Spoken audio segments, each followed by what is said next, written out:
না এখানে আসলে দলের ট্যাকটিক্স একটা মেইন কারণ। আমরা জানি যে তিনি মূলত একজন ডিফেন্সিভ মিডফিল্ডার। তার কাজটা হচ্ছে যে নিজের দলের জাল বাঁচানো প্রথমত, এবং দ্বিতীয়ত হচ্ছে যে সেই জায়গা থেকে হয় কাউন্টার অ্যাটাক কিংবা তারা যদি বিল্ড আপ ফুটবল খেলে তাহলে সেই অ্যাটাকটা বিল্ড করা।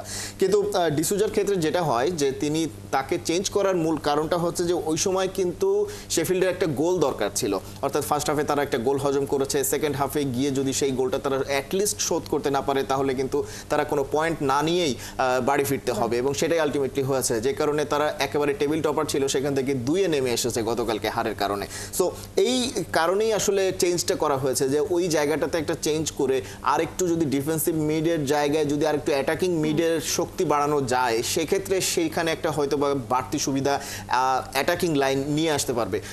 কিন্তু যদিও ফার্স্ট হাফে আমরা দেখেছি যে সুযোগগুলো মিস হয়েছে, সেকেন্ড হাফে গিয়েও কিন্তু বেশ কিছু সুযোগ মিস হয়েছে। স্ট্রাইকারের ক্ষেত্রে আসলে সে পরিবর্তনগুলো আনা হয়েছিল সেগুলোও শেষ পর্যন্ত কাজে আসেনি, কারণ যেটা বলছিলাম যে অক্সফোর্ড কিন্তু তারা কিন্তু চ্যাম্পিয়ন হওয়ার জন্য লড়ছে না, তারা লড়ছে মূলত রেলিগেশন থেকে বাঁচার জন্য। সো তাদের জন্য বিষয়টা অনেক বেশি ডিফিকাল্ট, তাদের লড়াইটা। অন্যদিকে যারা শেফিল্ড ইউনাইটেডের কথা বলছি তারা মোটামুটি অলমোস্ট শিওর যে তারা এবারের সিজনে এখান থেকে প্রমোশন পেয়ে ইপিএলে চলে যাবে।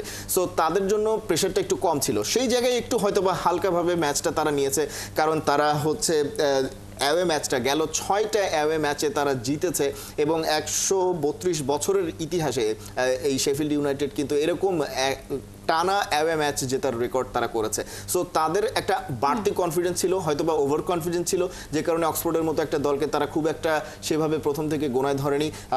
সে কারণে হয়তো বা এই বিষয়টা হতে পারে যে একটা গোল হজম করে তারা আর হালে পানি পাচ্ছিল না, এবং যখন অক্সফোর্ড অতিমাত্রায় ডিফেন্সিভ হয়ে যায় তখন তাদের স্ট্রাইকাররাও আসলে খুব বেশি সুবিধা